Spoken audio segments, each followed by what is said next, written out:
morning. I'm Theresa Skorseth, and this is Can We Talk? We're following up on an interview we have done with,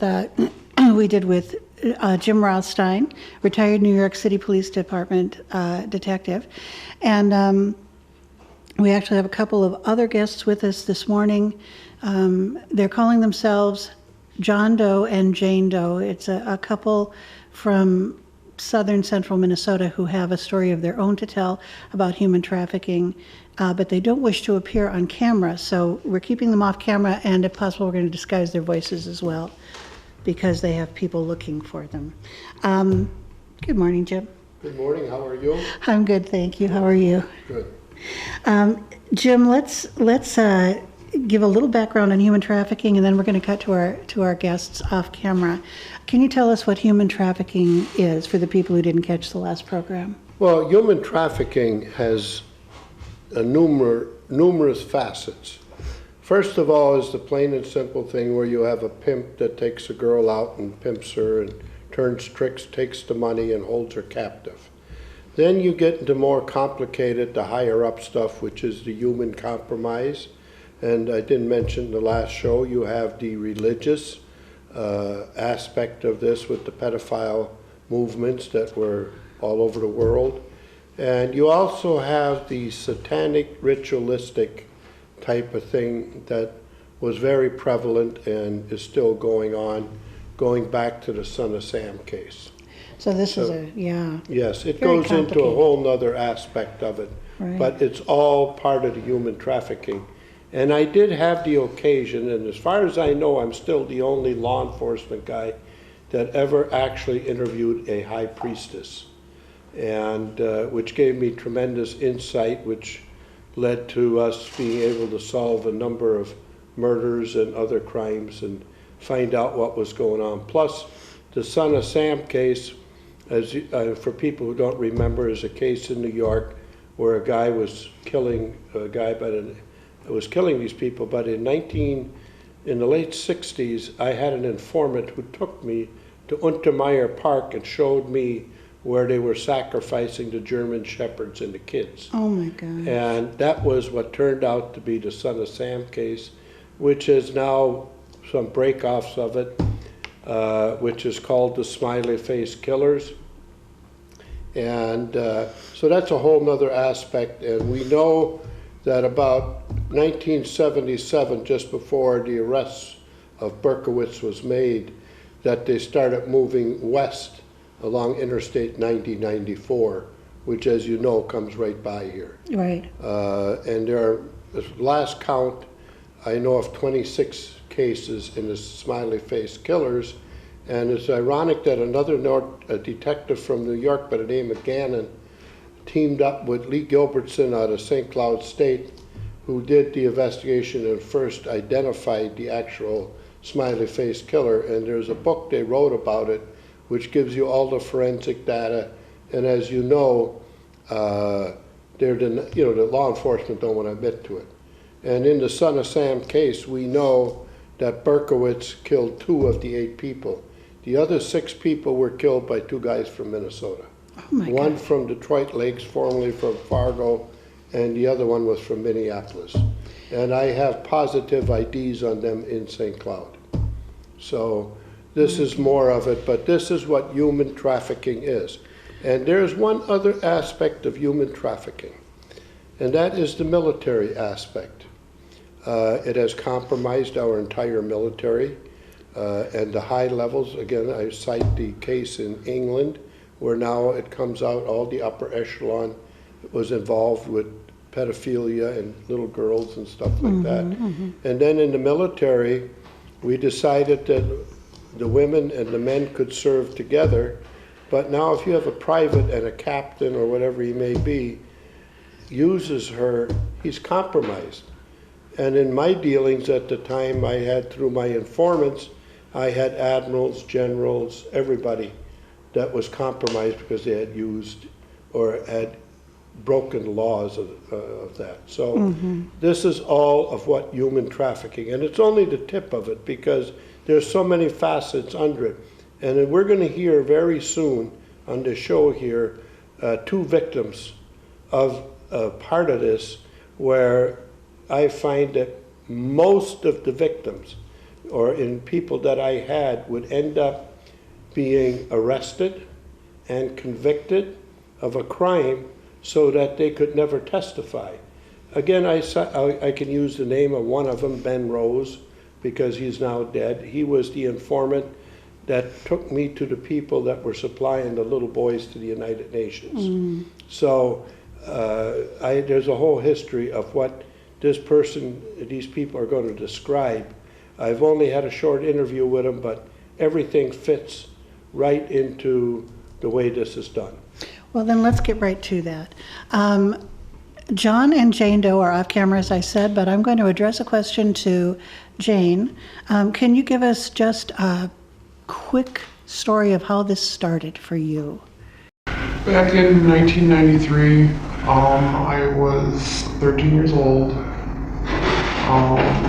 I met a National Guard person in the neighborhood.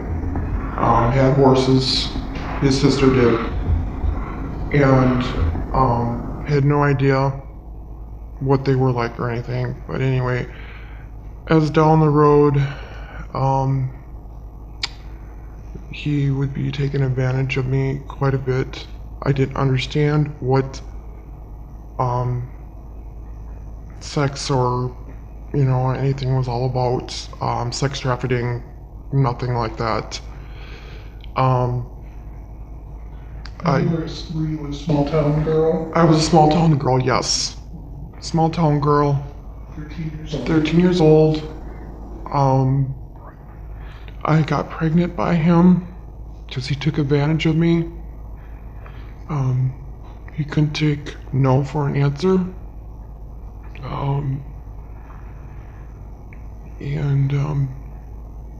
He told me that I had to stay with him. I couldn't leave him because if I left him, he would be making my life so miserable for me. At Camp Ripley, I was raped again at 17 by him with a whole bunch of other guard members.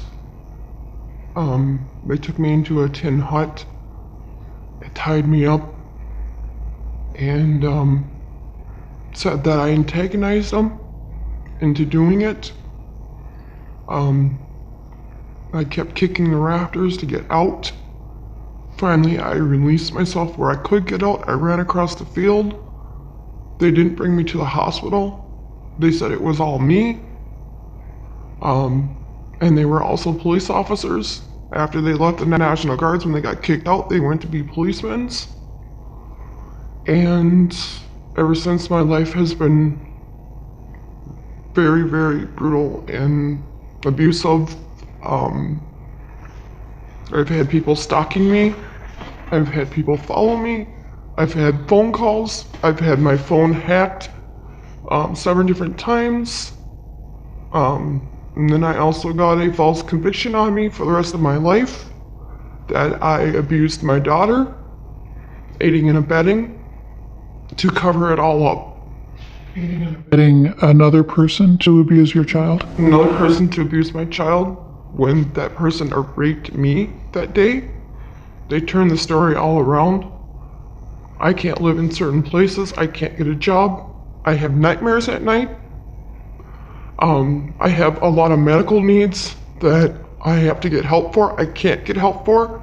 I am being victimized. My rights have been taken away from me. I have no medical now. I have no counselors will help me. Nobody will help me.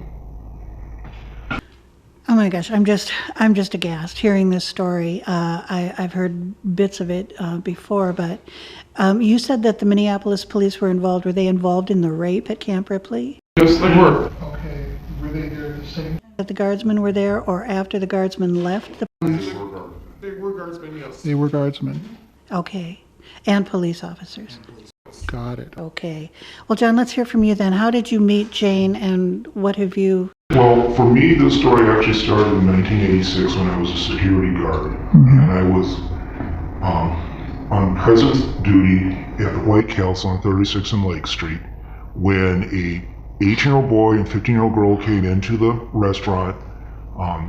She hid herself in one of the far corners of the restaurant at the design it was at the time, and within 5 minutes later, this huge 6'7" guy is easy 300 pounds comes barreling. He passed me like I wasn't even there and proceeds to start punching the girl. He was able to get 3 punches in before I could stop the assault. And in the process, I actually broke his nose and had him winded on the ground. My big mistake was I tried to handcuff him when his arms were definitely too big for my handcuffs. Surprisingly, the 4 Minneapolis police officers that pulled up threatened me with interfering with the police because he was an enforcer for a prostitution ring out of South Minneapolis.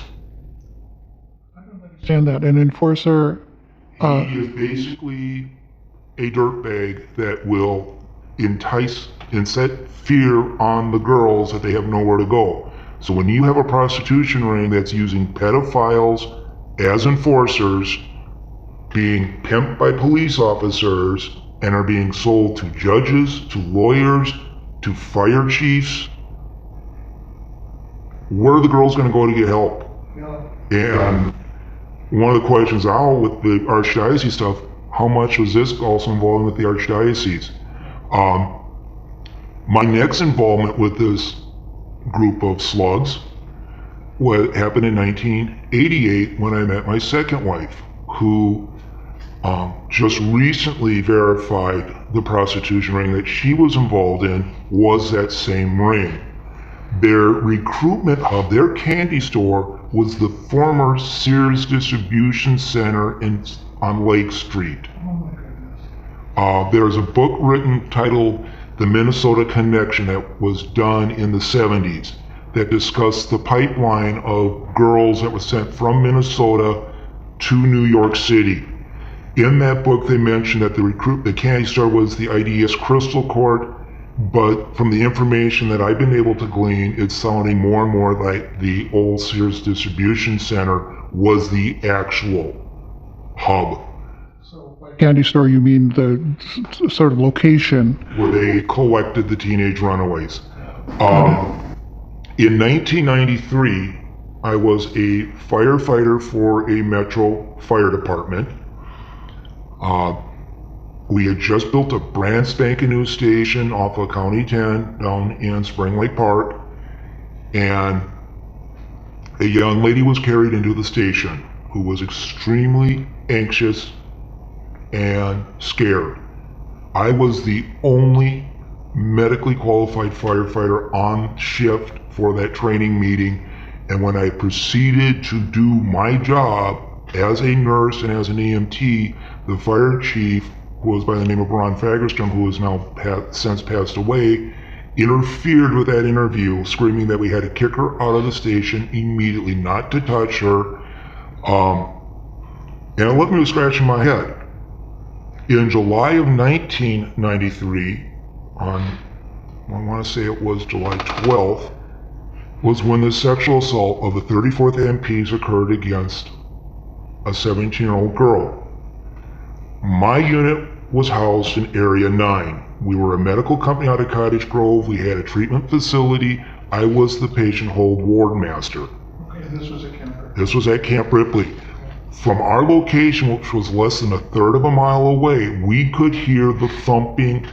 What we assumed was, for some strange reason, on a Sunday, Camp Ripley Maintenance was fixing some tin huts to prepare for troops coming in for annual training, because the previous weekend we had a pretty nasty hailstorm run through. At any rate, we knew that the 34th MPs were having a 2-day family event because they were brought through our medical unit the Saturday prior to the assault. The banging started right around noon. It lasted for over 4 hours. Camp Ripley has 12,000 of these tin huts, so from where my vantage point, it sounded like somebody was taking a hammer and hitting it on a dumpster, so there was no way you were going to be able to tell what the heck was going on. Around supper time, we could see, from my vantage point, we could see a group of individuals chasing a solitary individual across the airfield up to the Valhalla cabin, which is the governor's cabin on Camp Ripley.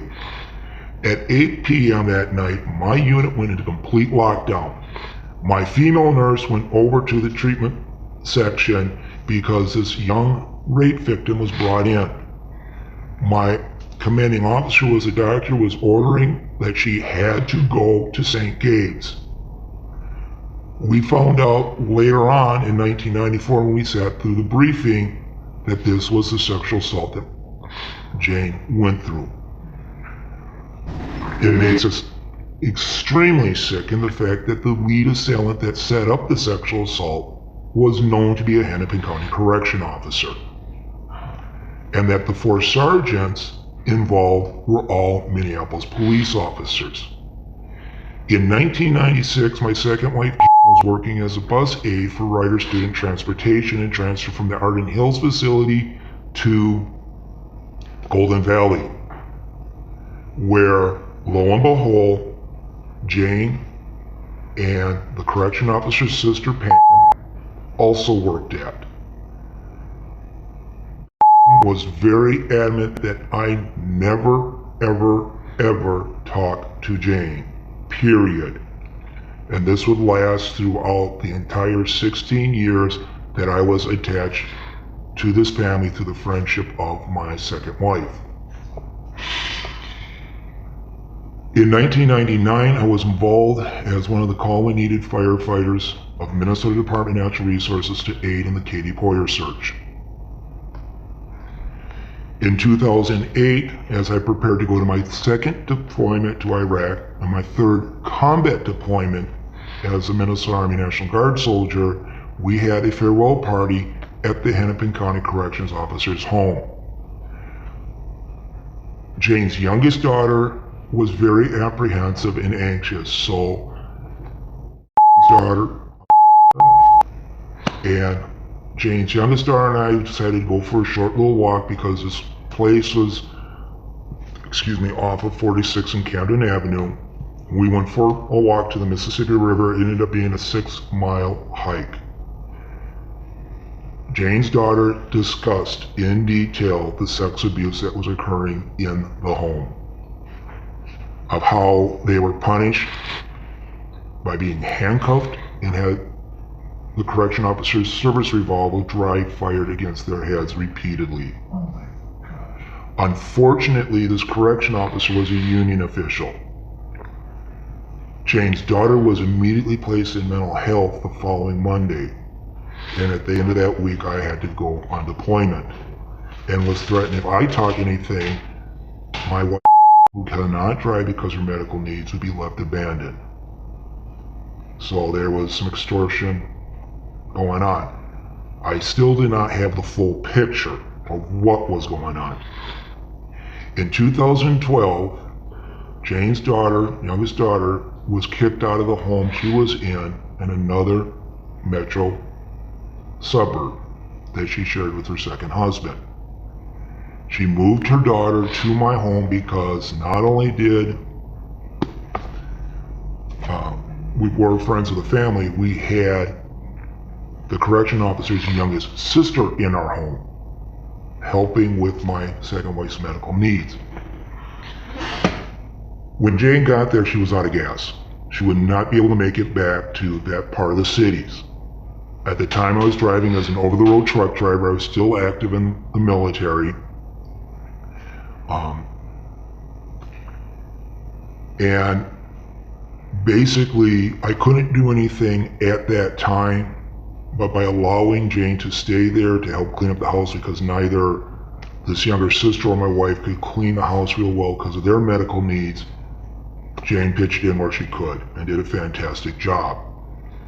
She also had a chance of getting her medications back under control because within a year I would discover definitive proof that Jane had been severely overdosed on all her medications. And what were these medications? Tramadol and Seroquel. And these are sedatives, tranquilizers? One's an antidepressant. Trazodone. Is the antidepressant and Seroquel is supposed to be an enhancer. Both of these medications, once they caught wind that there was some overdosing, unintentional overdosing going on, had verified that Jane was actually at the LD 50 level in all her meds because her second husband was slipping extra medications, plus the fact because she spent the week at my house, he had her committed to St. Paul Regis and demanded ECTs to be done on her. And this was about the 4th time he's demanded ECTs, and evidence has shown that in 2008 he forced St. Paul Regis Hospital to not only give her a higher dose than is recommended by the FDA, but she had 48 done. 48 electric shock treatments, and the limit is 12 per year. So she had 48. But that doesn't get to be the best of it. In February 2013, somebody lit a firework outside my home. Now by then, I already knew that she was the victim of the Camp Ripley sexual assault. During the flashbacks, she started releasing non-public information of the Katie Poyer search that I was on. Okay, hold on. She was having flashbacks because as a reaction to the fireworks? Fireworks. Problem with the sound of guns and Yes, I do. I'm highly frightened of them, As well as thunder. And I looked at the correction officer's younger sister going, wait a minute, this isn't Camp Ripley. My experience of having worked as a nurse, I worked in a place called the Caroline Center briefly, which specializes in severe brain trauma victims. And what we find in dealing with those type of people, a lot of times if they've been triggered, they trigger back to the most or that last traumatic event, and you will see them acting it out. And the acting out that I saw coming out of Jane was similar to trying to dig her way out of something with her foot, like she had been bound to something. Now, unfortunately, because there's still an active gag order, there isn't much more I can say other than the fact that something she mentioned about the number of bags, garbage bags that were around property, and how she was able to get clothes to stay hidden in the woods for over a week. The biggest thing is she described the last spot we searched in detail. And I will never forget that spot because one of the things about that spot was there was a spring right alongside a gravel road. And as we came through our search pattern, there was a firefighter by the first part of the Falcon Heights Fire Department fell into that spring. And in Jane's flashbacks, mentions constantly about being caught in that spring and being cold by the water. When just was about 3 inches shorter than me, when he fell in it, he grabbed a tree branch that was above it. He was able to have that branch spring help him out, and when he got out, his comment was, I didn't even touch bottom. So this was a deep, cold spring. Since then, I've been a wildland firefighter throughout the years as well as a soldier. In talking to fellow soldiers, fellow firefighters, I've been discovering this connection between a Native American gang out of New Mexico to the Red Lake Indian Reservation to Little Earth community in Minneapolis, as well as what I then learned was the connection to Jacob Wetterling. And apparently in 1989, Jane was the target of that correction officer's programming her into sex trafficking. So by the time 1993 comes around, she's already been trafficked as early as age 11. So the ECTs do interfere with her memory. But what I have learned is the abuse actually started in 1988. The correction officer's father was the stepfather. Jane and her mother lived 3 doors down from the correction officer's oldest sister in a suburb in between Minneapolis and St. Joe's. And that had already been fishing in the area for targets. So when Jane fled back in 1989 to escape initially the abuse, where did she go? Was the Sears building on Lake Street, where and this individual recovered her, already had the plan of how to fix her, went up, got Jacob, drove Minnesota 23, which surprisingly, Minnesota 23 is what, 2 miles from the Wetterling home, and it's 6 miles from the old cabin site by Moose Lake. So you see a connection. Honestly do.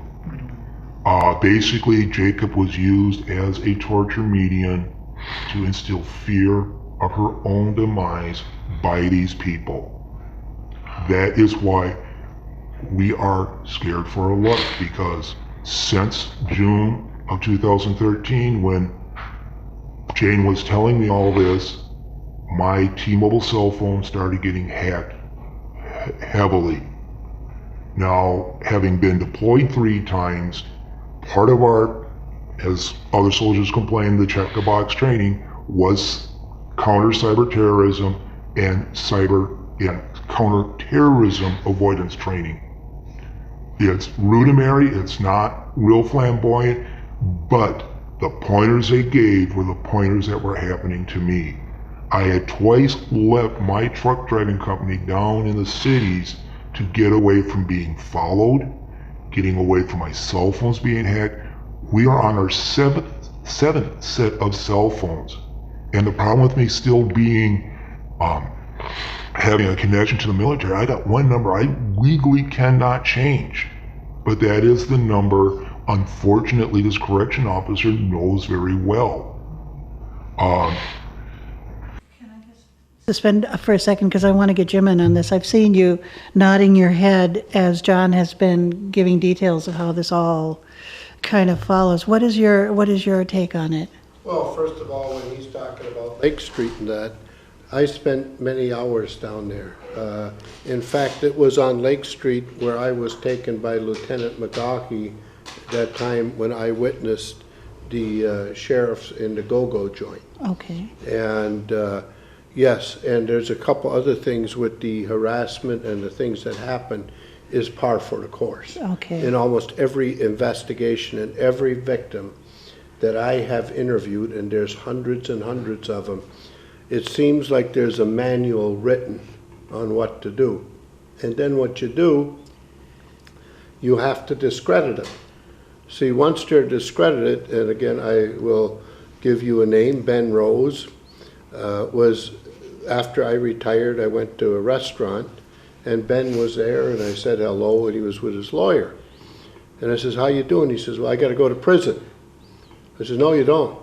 I says, I can take care of you. Well, Ben Rose had supplied little boys to the United Nations and knew who was behind that. So what they were doing was convicting him so he had no credibility.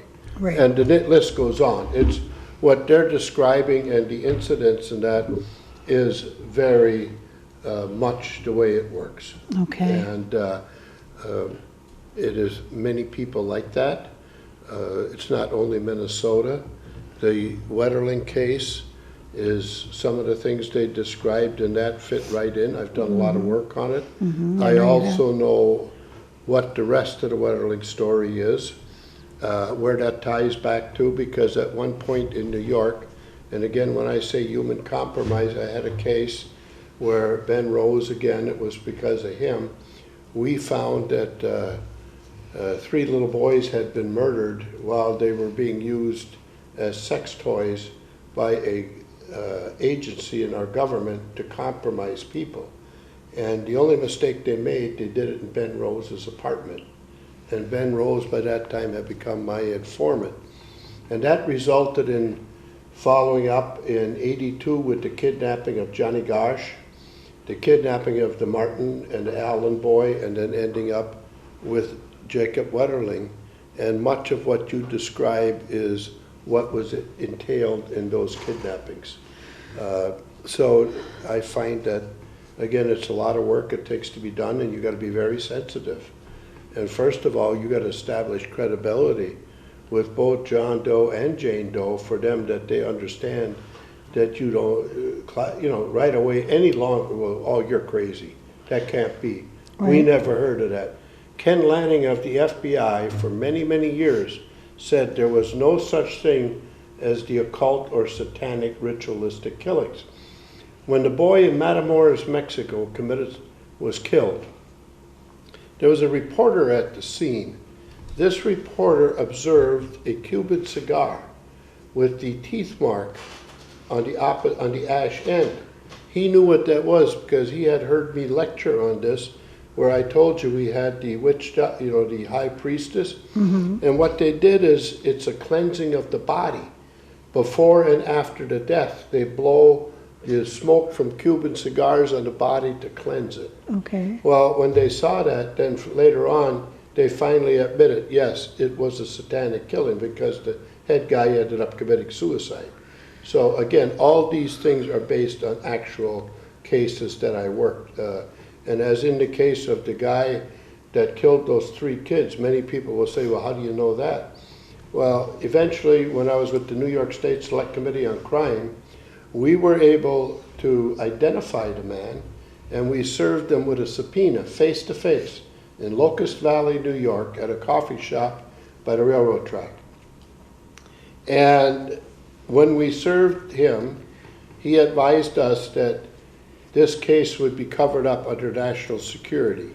And in those days, we didn't have portable phones, so we drove down to the gas station by the Long Island Expressway and called the office. By that time, they had invoked national security. Now, my question always has been, what part of the National Security Act allows you to kill children? Yeah. 2 14-year-olds and a 15-year-old. Now, when Jane Doe tells her story, it resonates. It fits every profile. Again, there is so much more, and the flashbacks, are very normal. And the big thing is the recovered repressed memory. There will be triggers. Now, what you have to also remember on these recovered repressed memories, you must go out and verify what it is. Okay. It is a science that is so far off the driven facts. It looks good again, politically correct, feel good, do good, but it does not bear out in the facts. Like there's things that I have heard her say that people won't believe, and I know they're true. And they've happened before. It is a common thing. So the retaliations, it just, again, I mentioned off the air 2 other victims that I'm currently dealing with. One is a military victim, exactly what she described, and the other one is a victim of the smiley face killer. So you're essentially saying to Jane, you're not crazy. No, she's not. And everything that you're telling Jim is believable. Well, you have to look at it, and then you have to be able to figure out how it fits in. Right. Because it is a recovered memory. And you'll find, I'll give another case. In the St. John's victims, that's right down the road here in St. Joe, right where you're talking about. One of the victims, the father called me on a Sunday night. His daughter was 36 years old. She came home to commit suicide because she had been abused by a priest by the name of Father Eckroth. And when I got there, she was staring into the flames on a stove. And I realized this kid is not going to make it through the night. I spent 3 hours with her. And here is the thing that I have found. If you know how to interview him, at one point she had total recall. I mean, to the point of the most minute details. And it all turned out to be true. That girl is still alive today, although she's all messed up. Well, I can imagine. I hear from her, and in one of my reports, I have a letter that she wrote about what her thoughts are. Her whole family was molested. Again, you just mentioned the same thing about the whole family. Every person in this family, the two sisters, the brother, and the mother, were all victims. The brother, in fact, when I was in front of the county commissioners of Stearns County, I told him, why don't you get off your ivory tower, open the shade, and watch that man that walks aimlessly here every day. The guy's on drugs, so he don't, he's in la-la land. I said, watch him. That's one of your victims. Mm-hmm. So you see, this is far more, how would you say, complicated than most people want to admit. Yeah. And the first thing they'll do is tell you you're crazy. We never heard of that before. Well, you wonder why they've never heard of it before. Yeah, exactly. So that's a very, I think you understand what I'm talking about. And the one thing I found out in the past 2 years, the fact that when I was married to my second wife, she always blamed her dad of horrid sex abuse, as well as claiming that she had an uncle commit suicide right in front of her. And I'm trying to verify what I believe is that she was actually projecting the blame on her family, when in fact she was telling me what she was going through by that ring when I interrupted it in 1988. I came to realize part of the reason why this correction officer's family did not want Jane to ever talk to me is because of that gal in 1986 and my second wife. I'm already known to break up or get girls out of that ring, even though I was nothing more than John Q. Public, saw something, did what I could. And ultimately, as this all connects with Katie Poyer now, Katie wasn't the only victim that weekend. There was supposed to be 12. There were 11. This ring at that time that Jane was involved in was liquidating their girls out. Girl to add to the sacrifice, so he went and got Katie. And this is stuff our own investigators won't admit to. So we're talking about a prostitution ring embedded in the South Precinct of Minneapolis Police Department, where this correction officer's father used to be assigned to as a Minneapolis police officer, Hennepin County Corrections, Hennepin County Probation. Last year I married Jane. Hennepin County will not let Jane take my last name because they're afraid she's going to fraud when the fraud's already been happening. Reoffend. They're so worried about her reoffending, they're not paying attention to the fact this correction officer, who is a known pedophile, after he got Jane pregnant at 13 with her first child, pleaded down to a misdemeanor third-degree child sex abuse so he can maintain his job as a correction officer. As a National Guard soldier caught red-handed, when the security guard found the assault where it was going on in Area 3, there was a National Guard sergeant holding a police baton in Jane's vagina. And those 4 Minneapolis cops, one ultimately became a family violence investigator. And that correction officer turned around and covered it up by saying she enticed him. She was 17-year-old. The youngest National Guard soldier in that room was 13 years older than her and the father of her 2 children. She was 6 months pregnant when the attack happened and still outran them across the airfield. And given the consideration that the fact that what happened that weekend, in horrible week in 1999, that 11 girls were going to be raped, tortured, murdered, cremated, and girl to add to the mix, and went and got Katie. There were numerous steel drums that had diesel gasoline reservoir in it. There were numerous empty bleach bottles. From what I have learned, that cabin site near Moose Lake may have the ashes of anywhere between 40 to 50 victims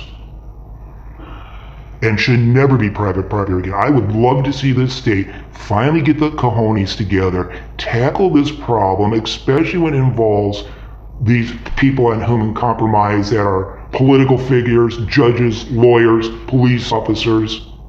We don't need those type of people because they are a clear and present danger to our public safety. There's a reason why people are getting fed up with the police brutality, because that police brutality goes hand in hand with this trafficking. I'd just like to say one thing. I was told that I'd never have a life again, that I was worthless, piece of meat, and be owned by all these traffickers that are out there.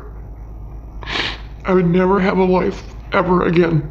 Well, let's see what we can do to make sure that that's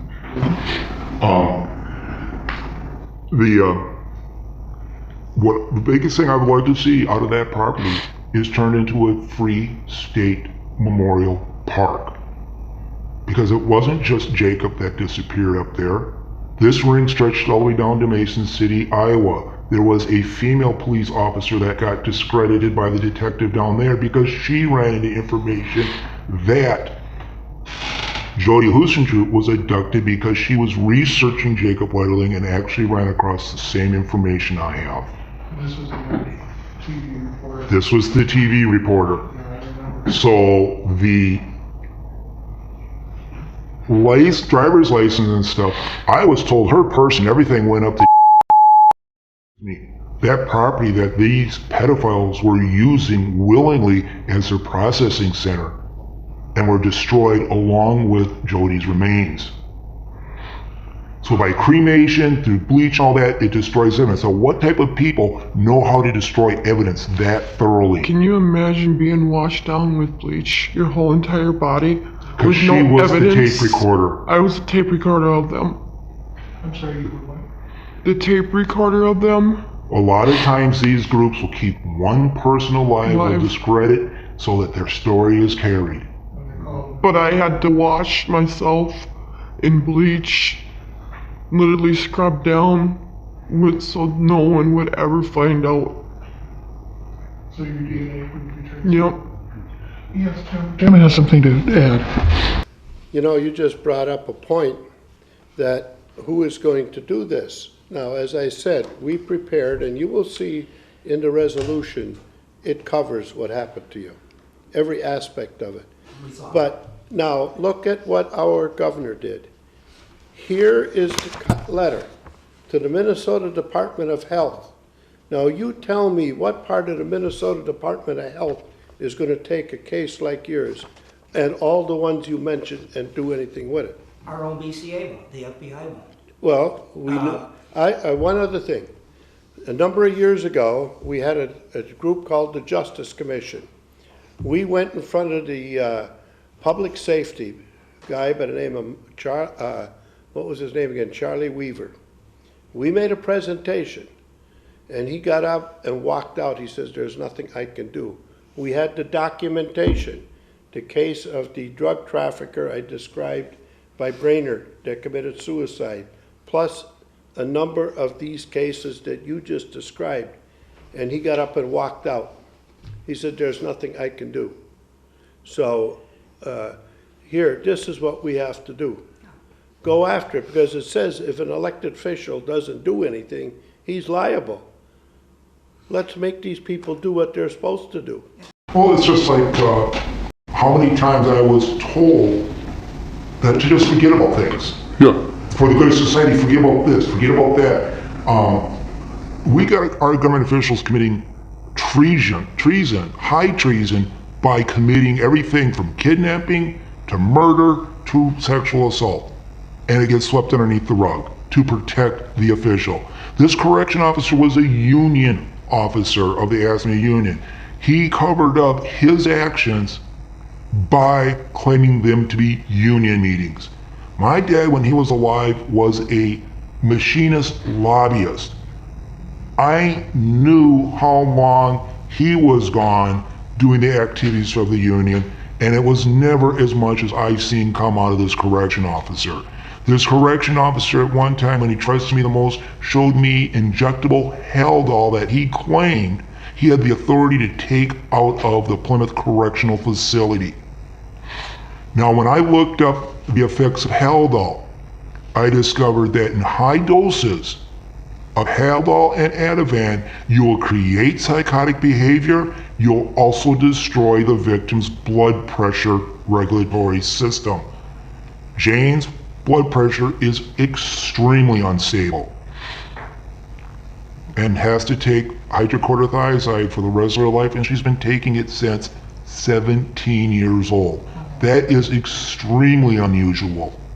And yet, when we were told by both the VCA and ANOCA CID, we were supposed to find a mental health specialist who was going to validate Jane's story first before they will even consider that group's involvement in the disappearance of Proline Walton, which, through the research I've been doing, and I'm a firefighter, I'm not a police detective. My experience is, and training is with arson investigating. And I'm coming up with this information by just a little hand scratching here and there. Proline Walton was one of their girls. And to throw the investigators off, instead of cremating her remains like they done everybody else, they dumped her remains along the St. Croix River north of Dresser, Wisconsin. And that was 1993, after the sex assault that happened to Jane at Camp Ripley. So, and they did that in order to confuse the Confuse investigators. It was also done to reinforce the control over Jane. Yes, Jim. Teresa, Oh, we have a question from the audience. Well, I'd like just quickly for you to touch on what you know about St. John's and sex abuse through the Catholic Church a little bit locally, maybe if you have any of that information you want to share with people. And then in my research, just quickly on the internet within the last couple days, I found this most interesting story about the meat packing plant right over here at Long Prairie. There was a lawsuit that was settled, I believe, out of court with maybe one or more individuals.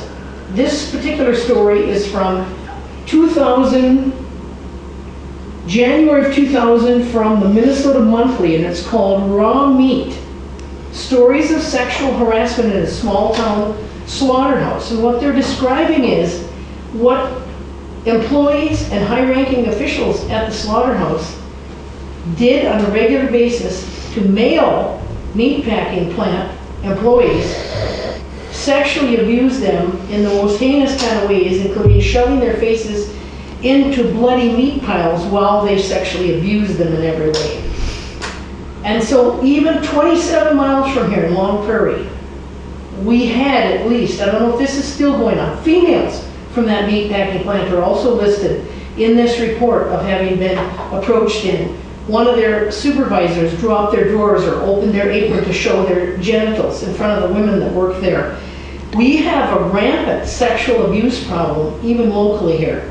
And you had some interesting things to say about St. John's University and the Catholic Church and how sex abuse is running through there. We know that Jeff Anderson here from Minnesota has filed thousands, hundreds if not thousands of lawsuits on behalf of countless victims of the Catholic Church and the clergy over the years, female and male, yes. Both under the priests as well as some of the nuns. Mm-hmm. One of the convents down by the Rochester area had at least one sister that had been abusing 3 different women from the time they were age 6 during piano lessons and other things, overnights at the convent down there. I also discovered some of that information online, but talk a little bit about that, Jim. Okay, well, let's go back to 1971. The New York Police Department did an investigation into the Vatican, especially the Vatican Bank.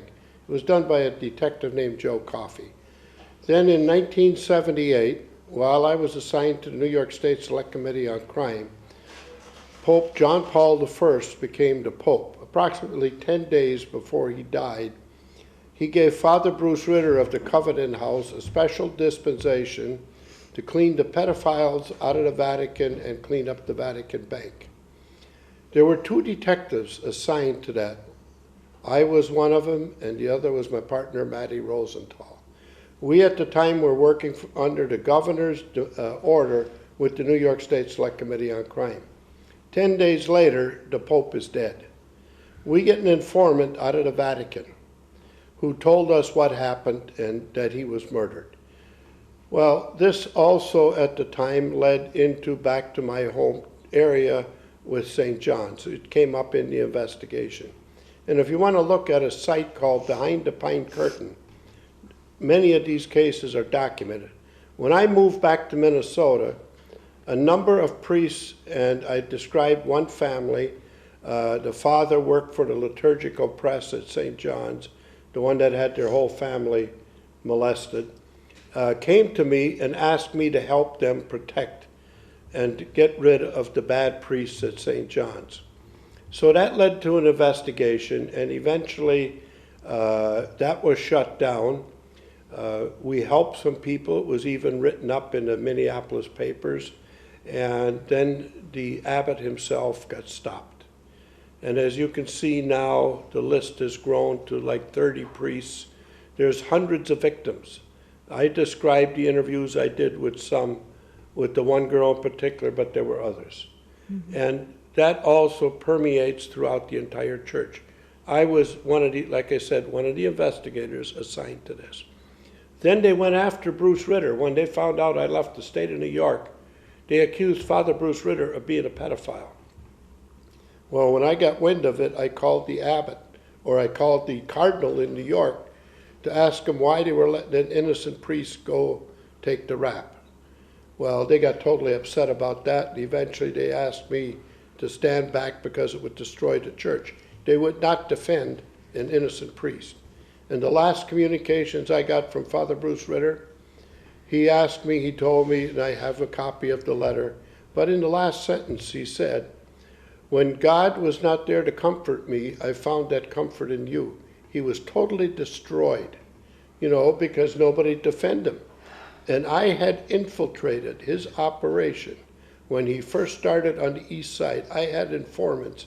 One of the first investigations I did into him found out he was very honorable and everything else. And till the day I left, we knew what he was doing. And we never once had a bad complaint or anything that proved to be true, that he had ever done anything wrong. But that shows both sides of this picture. Just because they accuse somebody sometimes goes back to what I said to the victims.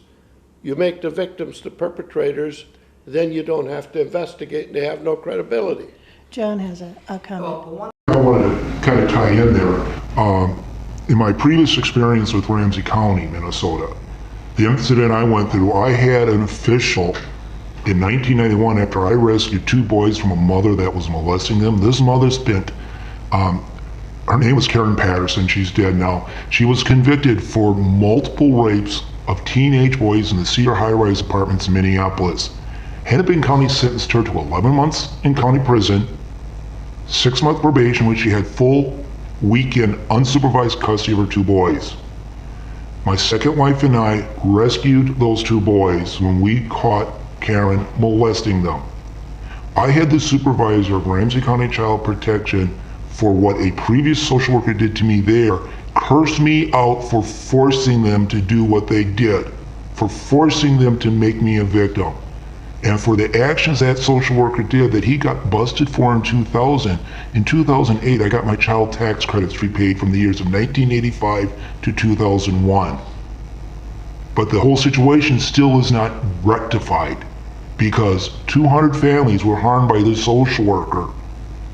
This is how our government is wasting taxpayer dollars because it's costing millions of dollars to convict these victims or strip away parental rights illegally. There's There's no end to it. Yeah, there's just no end. It goes on and on and on, and it just takes a little bit of research. And what's disgusting is the fact is people know. I am a retired senior non-commissioned officer from the United States Army, having just retired from the Army Reserve in March of this year. Under the Uniform Code of Military Justice, I have an obligation to protect everybody from unlawful orders. Now, that unlawful order doesn't just happen by a commissioned officer in our military. It happens by a judge who fails to respect the basic constitutional rights of a person who is being charged, tried, and convicted of a crime. We just had the U.S. News and Reports give a report that our Justice Department admits that there is a 20% false conviction rate in criminal convictions across the board. Yet our Justice Department says it's not their job to do anything about it in a constitution that was written to say, and I quote, that not one innocent person ever be convicted, even if it meant that 100 guilty had to walk free. Yes. We have tens of thousands of guilties cluttering up our prisons, and we're talking about how we can't balance the budget? Well, how can you balance the budget when you've got commercial leaders sending the money overseas, sending the jobs overseas, taking away the jobs out of the United States, complaining that they want more tax breaks, tax cuts, they want the regulations reduced to provide worker safety, and then you've got crimes being committed within not just our law enforcement community, but our social services, our criminal and social justice system, and the military. I could go on about, yeah, from just what I've experienced as a combat medic that had worked 2 years in an emergency room down in Fort Sill, Oklahoma. I'm actually a sex assault victim from the military. Interesting and disturbing, John. I'm sorry. It's what it is. It is what it is. Nice thing is that guy got thrown through a wall when he tried to do it. Well, you know what he's saying is very true. Many of our people are convicted illegally. The evidence is not there to support what the case is. And a lot of that, and I was just asked here about 6 months ago by some people in Texas to write up what has caused this corruption of law enforcement. And I did a whole report on it. And a lot of it has to do with the mentality that they're putting into law enforcement. When I got to be a cop, the way I started off this report was I went to the police academy and they told me my job as a cop was to help people and protect them. And that was what it was. Well, it was fine. I got to the 16th precinct in Times Square, New York, and there were a couple nights when an old timer needed a partner in the car. And he knew I was a young kid, and he says, there's another thing you got to remember. It's better to be tried by 12 than carried by 6. That was reality. So you go from that, where they now have to use cops to make money by giving out tickets, harassing innocent people instead of helping them. Mm-hmm. You can't, when I was a cop one night, I stopped a guy so drunk he couldn't walk from driving. I threw the keys in the sewer. A couple days later, he was in front of the captain complaining what I had done. So the captain asked me, is he telling the truth? I said, yep. He says, lock him up. He says, you saved that guy, and in more ways than one. And possibly others. Yeah, and nobody got hurt. He didn't pay a big fine or any of that. So a lot of times you got to look at what have they done to law enforcement. Mm-hmm. They put a quote on it, go lock up pedophiles.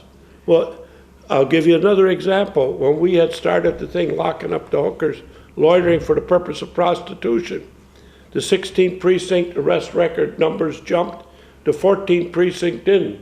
So they decided to do it. The second night or first night they had that going, they locked up a school teacher by the Port of Authority on her way home from school for loitering for prostitution. Oh my gosh. See, again, they were told you got to lock up somebody, so they grabbed a woman, locked her up. She had nothing to do with prostitution. Right. So these are the things we got to look at.